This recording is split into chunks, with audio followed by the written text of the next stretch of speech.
Ladies and gentlemen, this week on the segment, I'm not allowed to say rock star, he's a territory icon, Mr. Jimmy Shu. Yoo-hoo!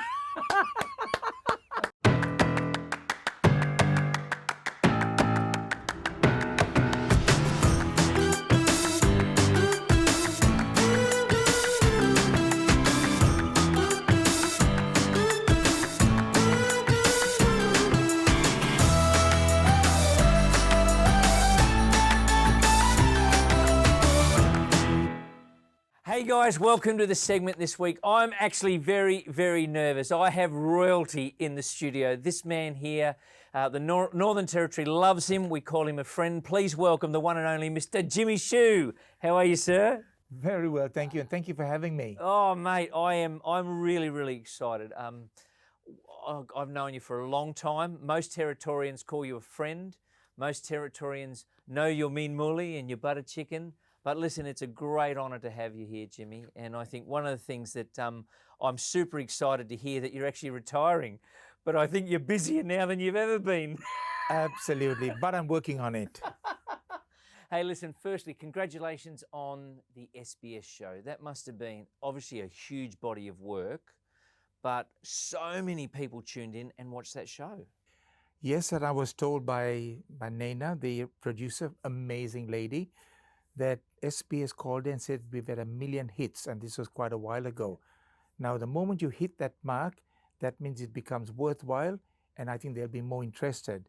But at the moment, the skids are on. Well, I tell you what, I must confess, I went through with a paper and pen. This is a true story. We went there with my wife and I sat down and we went through the Mean Mooly restaurant, the recipe, and it was just fabulous, mate. So let's talk about food. So Jimmy Shu, so obviously before you get to Darwin, your dad was in the restaurant game. Was he in the restaurant game? Yes, he had a restaurant for 38 years. By the time I was born, he already had this restaurant in Sri Lanka. And growing up means with all these smells of fried rice, fried noodles. And as a very young age, he started manufacturing soybean sauce. Third world country, no foreign exchange. So we had to manufacture that from scratch. And you don't have to be a rocket scientist to know who was the lackey, yours truly. 12 months of slogging hard to produce soybean sauce. At that time, as a teenager, you don't appreciate hard work. But now look back, I said, built me. Yes. So fast forward, Jimmy. So obviously you've been around your dad that's been in the food game. How does Jimmy fall in love with food? Is it you got to eating everywhere, or you got the experience? It's here, hidden behind this oversized shirt. There's a big investment there. So is it something that you wanted to start your own restaurant as a young man? Was that? Yes. Now, just before leaving Sri Lanka, at the Australian High Commission, the gentleman there interviewed me, said, Jimmy, now you're going to Australia. What are you going to do there? I said, I'm going to open my own restaurant. He said, well, this is some good advice. Go and work for some people, understand it, because it's totally different. Yep. The wage structure is huge, big difference. Yep. And the supply.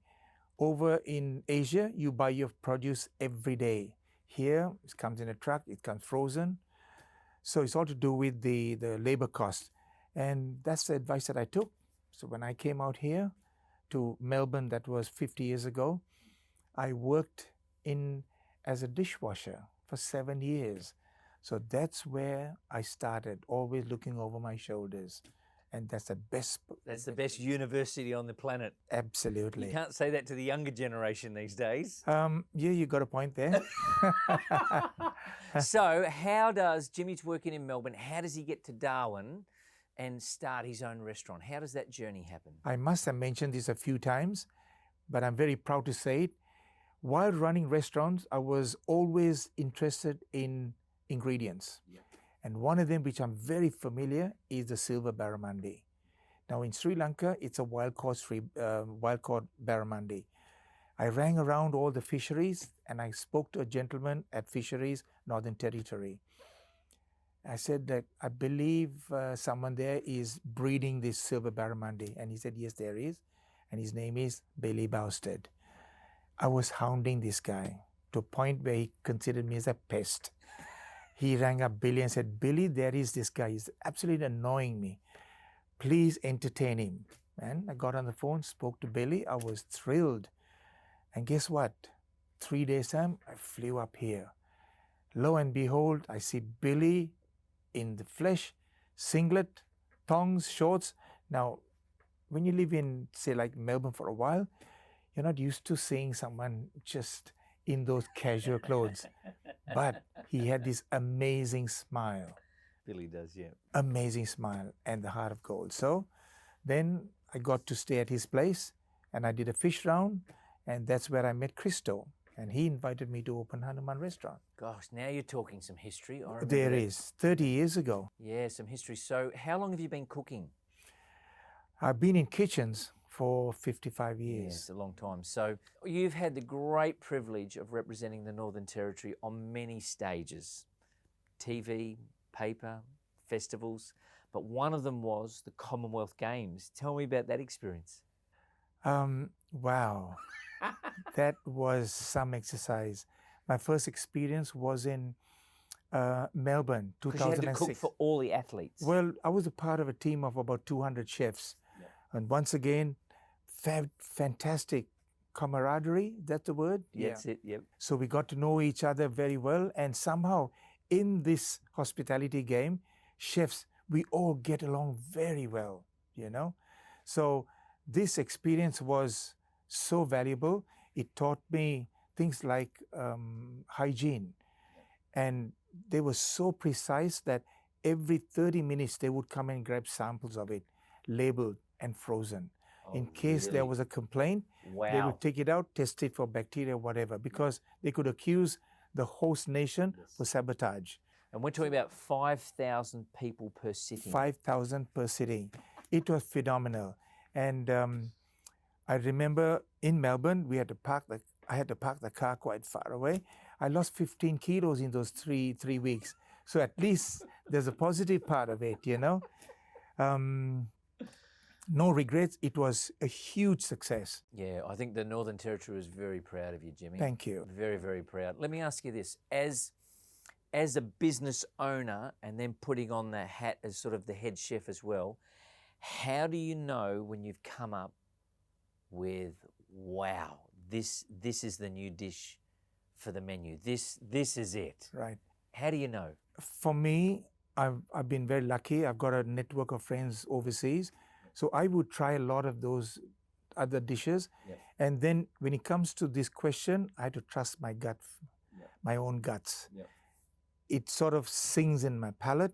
And then I would cook up a batch. And then when I see Chris O'Brien, my favorite customer, I would give him a little bit. And then Chris would say, yeah, that's good. Yep. And then I will do a little test run with my customers. Yep. Then it comes on the menu. It comes as a special. So let me ask you this. If you were going to give some business advice, Jimmy, to a young couple that wanted to start their own restaurant, and that's the great thing about Australia is where, you know, people can have a crack. But there's obviously the devastating side of losing a lot of money having a crack too, you know, starting a business. Very, very true. What advice would you give to a young couple starting a business? I wouldn't use the word advice. Okay. I would use that word sharing my experience. Good, I like it. Right? I'm no teacher. To the young couple, I would recommend that they identify a business. Now, before that, they need to be able to contribute to the business. That means they need to be either very good as a sommelier, very good with service, great personality, or a very good cook, at least a good cook. Then they will identify a business that's not doing very well, have a chat with them and say, look, I'd like to join your business. Why don't we do it for 1 year? Then we can part company. So, because I'm talking through experience, I joined an existing company and it just shot through. The same group, we opened a second one, we opened a third one, and it worked.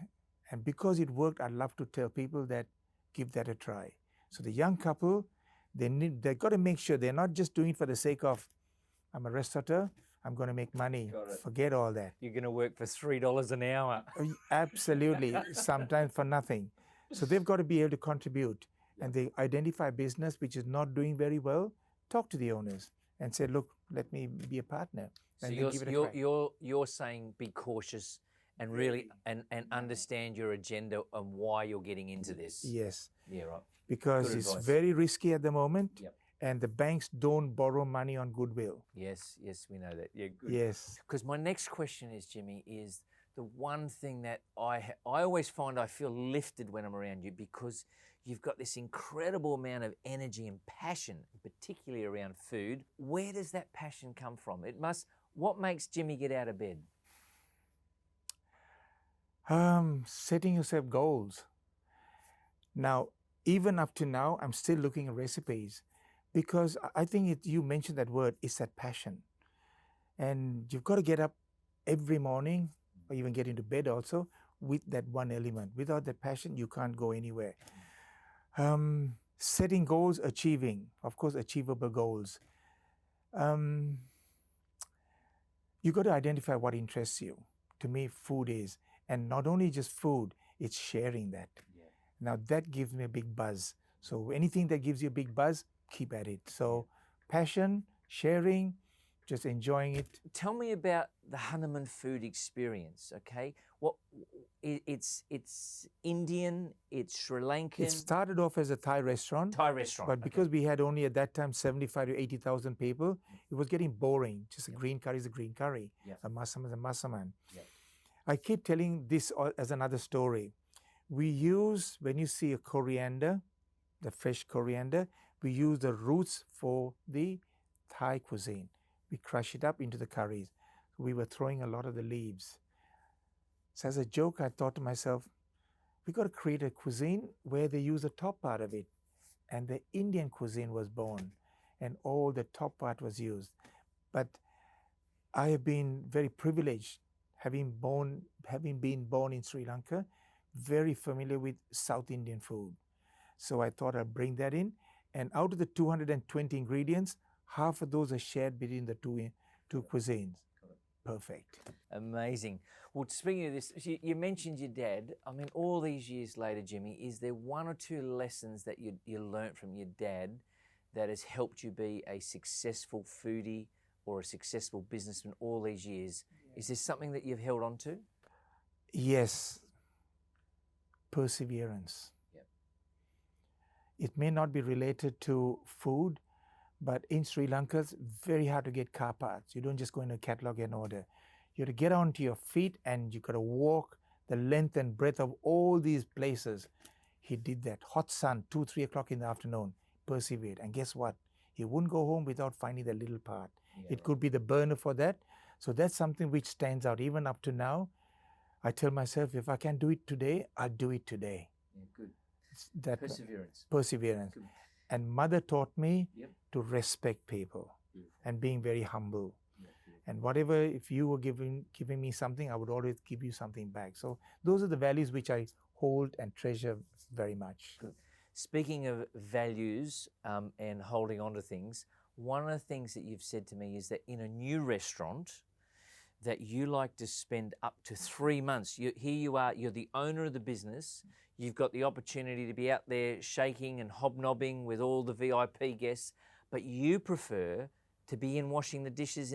Is that accurate? That's spot on. And I've done it 13 times. Wow. Yes. Tell me why.